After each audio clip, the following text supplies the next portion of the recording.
Wednesday, January 14th. I'm your host, Daniel Hill. Today on the show, we're going to hear from the head of Instagram as he debunks the myth about whether or not creating a video inside a different app and posting it to Instagram has any negative effect on reach. We'll also discuss Apple's new Creator Studio, which is a collection of apps for creating content that they are now bundling together in a competition directly aimed at Adobe's Creative Cloud. It's cheaper, it's a good alternative that's worth considering if you've been paying Adobe for some time. We'll also hear from the YouTube team with what they've been working on, including an update that now allows parents to limit the amount of time that children spend scrolling shorts. If you've ever wanted to limit the time you spend on TikTok or Reels, you might be interested in this feature and adding it for yourself, even if you're not a child. All of that plus more on today's episode, but first, here's a quick word from our sponsors. Welcome back. Let's start with the Apple news. I typically don't cover Apple on this show, but I think it's good to consider alternatives to the software that we all need to use in order to create content. If you've been using Adobe Creative Cloud for some time, you've noticed that it's slowly gotten more expensive. It was a few years ago that Adobe switched from the one-time purchase model to the subscription model, something I am still personally angry about. Apple announced today Creator Studio, a new software suite that bundles the popular creative apps into an all-in-one subscription service. It will include access to Final Cut Pro, Logic Pro, Pixelmator Pro, Motion, Compressor, and Main Stage. Apple's Creator Studio will launch with a 1-month free trial and costs $12.99 per month or $129 per year. This is available for both Mac and iPad.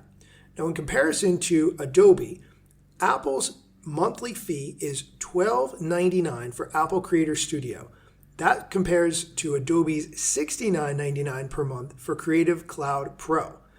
Even if you are only subscribed to one Adobe program, for instance, Photoshop or Premiere, you're still paying $22.99 per month for that one app. So to be able to get all of these Apple apps for $12.99 per month, by contrast, is way cheaper and shows Adobe they need to step up their game and either offer a lot more or reduce their pricing. Now, if you're a person who is interested in paying for software just one time like I am, Apple still offers that as an option for each one of those apps that I mentioned, so I think that's a good alternative as well if you're tired of paying for Adobe. If you want to know more, the link is in the show notes. Moving on, the head of Instagram made a video explaining exactly how Instagram looks at reach for videos created in other apps and then uploaded to Instagram. You might have heard rumors going around that you have to create it inside Instagram or you have to create it inside the Edits app. Those rumors are false. Here's the head of Instagram to explain. There's a rumor that if you edit a video on another app and then you upload it to Instagram, we're going to demote your reach. That is not true. You can edit on whatever app you want and upload it to Instagram and not worry about having your reach limited in any way.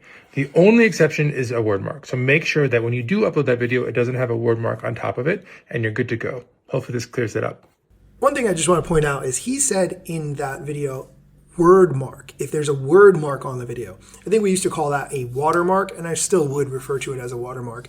If you see the TikTok logo on the video or even the Instagram Reels logo on the video that you're posting to another platform, that's what you really want to avoid. So make sure when you download the app from the platform or use a third-party tool to do it, it's not adding any logo or branding on top. That's really what we're trying to stay away from here.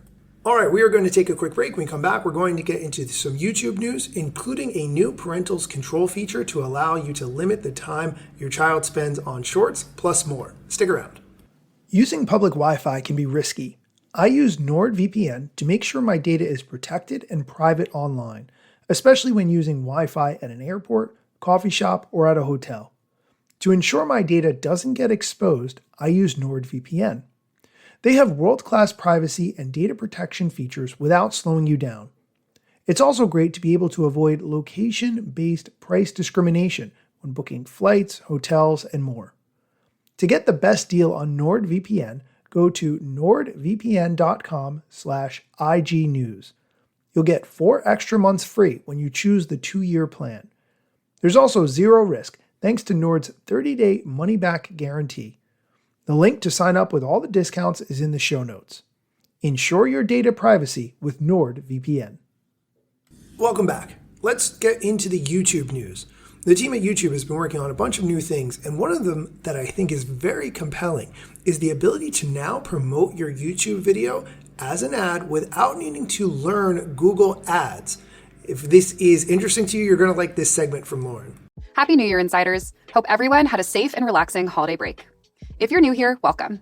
I'm Lauren, a program manager working on the YouTube product team. My goal is to bring you weekly updates directly from the engineers, designers, and product managers building our latest features. On Creator Insider, we aim to bridge the gap between our power users, the creator community, and the teams behind the scenes. I'm here to ensure your feedback, whether it's a critique or a celebration, is read by our teams so we can continue to iterate and improve. We welcome your constructive insights on where we can do better, as well as your thoughts on the products and features you're most excited about.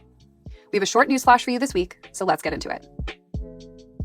We're launching a new feature for YouTube Promote that allows creators to target viewers based on specific interests, like gamers, beauty enthusiasts, or travel buffs.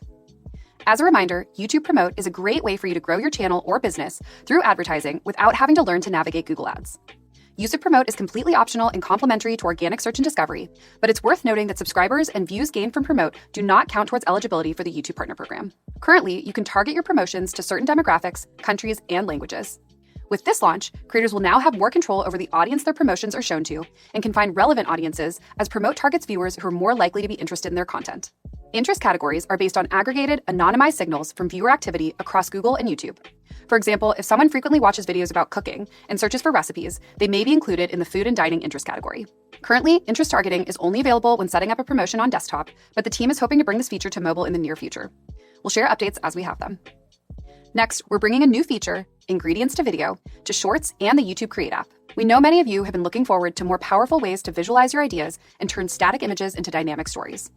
Ingredients to Video allows you to transform text prompts and reference images into 8-second video clips using our latest VO Gen AI models. For example, you can upload a photo of yourself, an object, and a background, and see it come to life in one cohesive video.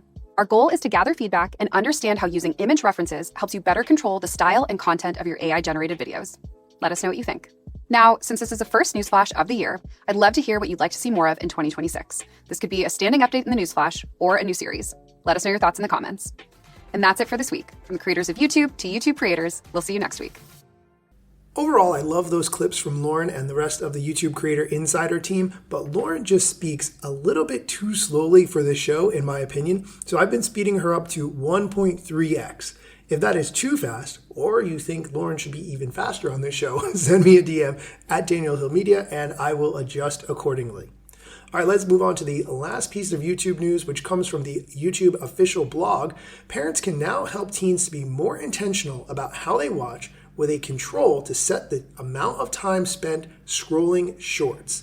And soon, parents will see the option to set the timer to 0. They explain that this is an industry-first feature that puts parents firmly in control of the amount of short-form content their kids watch. I love this idea. I think that other social media platforms should include it as well. Of course, there are tools to help you track your watch time on each platform. Instagram has that, TikTok has that, and you can set limits where you will get reminders when you reach a certain time, but nothing in terms of what parents can set for children or that even people could set for themselves. I've seen third-party solutions for this problem. I've seen apps that require you to do a certain number of push-ups before you can access a certain app on your phone, which I think is a hilarious idea and something that definitely should be used accordingly. But nice to see this coming directly from the YouTube team and looking forward to seeing how parents use that for their kids and eventually where we can all get this for ourselves. That is going to do it for today's news. If you would like to hear me do Wednesday Waffle, which is where I talk about another topic that may or may not be related to social media, stick around after the music. Instagram views got you covered, sometimes even TikTok. Relevant platforms in the metaverse ahead of the wave without a break or a pit stop. Still waiting for Zuckerberg to give me the big job. Pause. Use trademarks and logos with Insta's permission, of course. If you like the show and you gain some good info, maybe leave a review. It's a type of applause. Just drop me a message if you want to collab. If you got some good content or you want to run ads, at Daniel Hill Media is where I am. TikTok, Facebook and Instagram.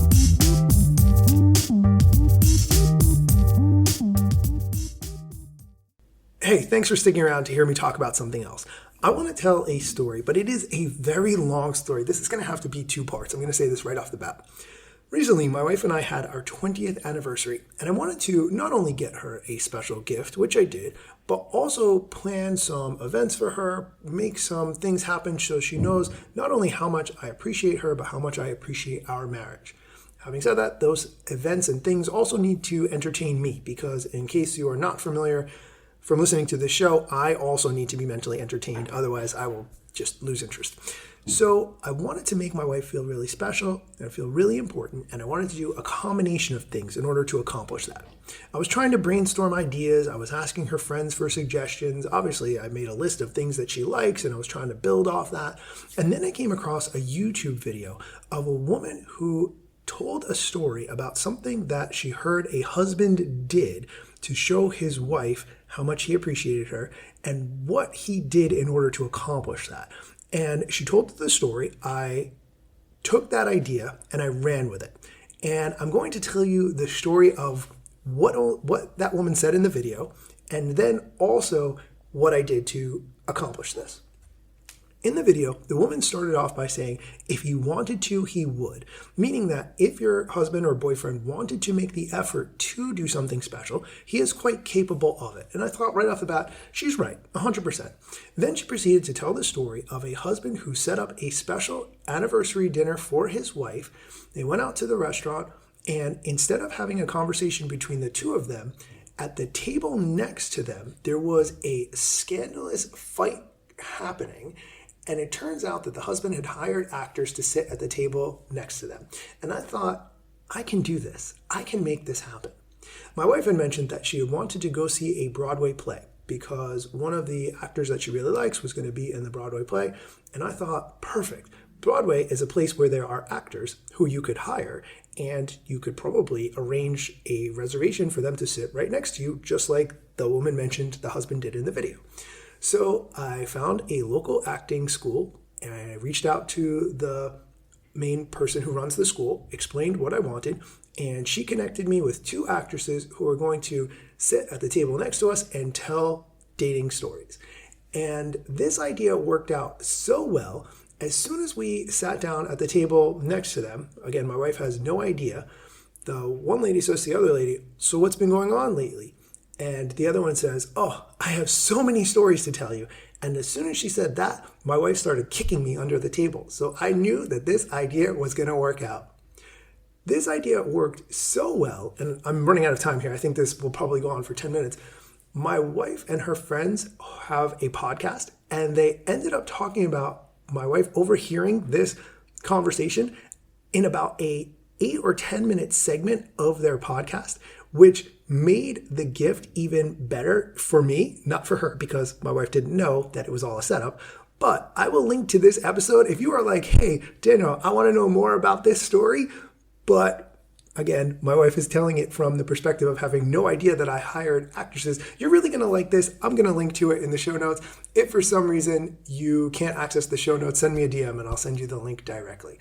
Okay, that is it for today's episode. I'm going to tell more of this story. I'm going to give more part 2 next time, because eventually I did have to tell my wife that I hired actresses. So maybe on the next Wednesday Waffle. I think I'm amusing myself again more than... Anyway, thank you for listening. As always, come back next time for more social media news.